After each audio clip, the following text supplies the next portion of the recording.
In September, I shared that God moved me all the way from Atlanta, Georgia to Dallas, Texas with no car, no job, and no place to stay, and that in 30 days he provided all of that. Then I shared that God did all of this for a marriage with no man in sight. And now I'm going to tell you how God did it. In 2021, I fasted with a man that I went to high school with, but we did not date. But he slid in my DMs, and I told him, if you want to be with me, you got to fast with me, because I just got out of a relationship that I had no business being in.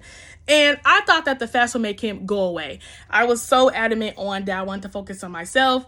And I was like, no. But it's funny because before this happened, somebody DM'd me and said, your husband is on the way. Do not settle. And so, but I did settle. I was in a relationship I had no business being in. This man comes around. I tell him, let's fast. I'm thinking it's going to make him go away. He says, okay, let's fast. I'm like, oh, okay. So we fast. We fast for a week, and every single day that week, God sent confirmation. Now, how did he do it? God speaks to me through license plates. God speaks to me through people, through dreams, through prophetic words. We were on the prayer line together. People were prophesying to us on there individually and together. And through dreams and through other ways that God speaks to us. So we end up fasting. God said, yes, this is your husband. Yes, this is your wife. Yes, y'all are going to get married. But in January of 2023, I had a dream of us breaking up, and I was really confused because God, you said, this is my husband. What are you doing? And then in May of 2023, somebody prophesied and said that y'all are going to break up and spend some time apart. But no worries, there's nothing changed. God just needs to do a work in y'all individually. I was like, okay. In November of 2023, I get on a fast, and the second day of the fast was called Death to Idolatry. And immediately I knew that the Lord wanted me to kill my idolatry to this man that I was dating. And literally that same day we had broken up. The exact way my dream was as well. So I was like, okay, what's happening? I went on for a whole year without talking to this man. No contact. Like, I even tried to reach out and he would not talk to me.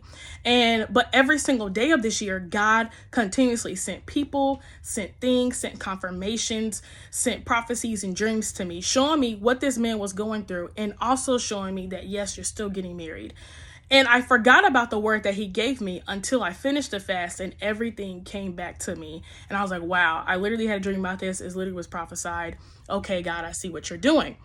But I still didn't fully understand it, and I was ready to move on at that point.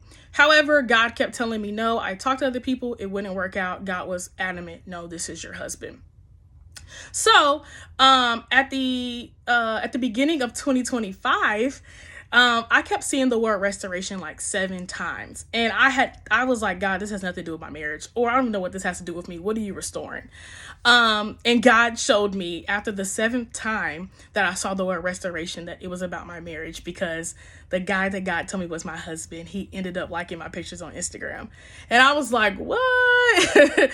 And so I played it cool. I didn't text him or nothing like that. I'm trying to see like what's happening. And then literally the next day I heard restoration one more time, and the next day he ended up texting me, and we ended up talking, and we ended up reconciling. And literally a couple of months after that, in August, he ended up coming from Illinois to Dallas, Texas, and ended up proposing to me on the spot. And then the next day we got married, which is a whole nother story time in itself. But it was something that God was ministering to me already about elopement, that I kind of was like, nah, because I want to do the whole big wedding thing. And I still am. But God was like, get eloped, because the reason why I wanted to get married was to do the wedding, was, more so for the flashiness and the aesthetics. And God was like, no, you need to do this for the right reasons. And so now I can say that God fulfilled the promise in 2025, about a year and a half later. And God is so good. And I'm sharing this to say is because it reminded me of Abraham, when God gave Abraham what he promised, but he told him, go up to the mountain and sacrifice your son. And then when he went to the mountain to sacrifice his son, the angel of the Lord came and it's like, hi, JK, actually don't kill him. We got to ram in the bush. And so what am I trying to say to you is that maybe the thing that God has for you is for you, but he needs to see if you'll surrender it first. He needs to see that, will you let go of this thing? Do you love this thing more than me? If so, it can't be in your life. I need you to go into this next thing fully ready for me to take it at any time. And sorry, my phone cut off.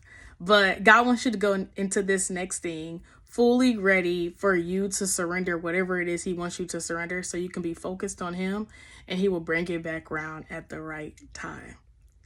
God bless you.